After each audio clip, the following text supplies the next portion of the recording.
واجب ہے مسلمان عاقل بالغ مقیم پر آزاد پر خطبہ جمعہ سن کر جمعہ ادا کرنا، یہ معاملہ اسلامی احکام میں ایک حکم موجود ہے۔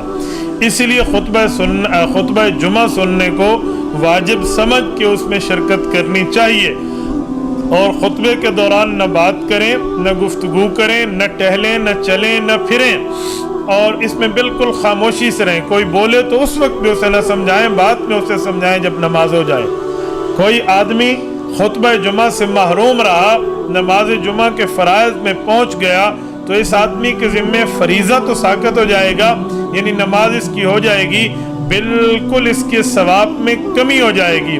اتنے بڑے ثواب کی نعمت سے، اللہ کی رحمت سے محروم ہو جائے گا۔ فریضہ تو ساقط ہو گیا، ہم واجب الاعادہ تو نہیں کہیں گے، لیکن ایک بہت بڑی خیر سے محروم ہوا ہے، اس کی عادت نہیں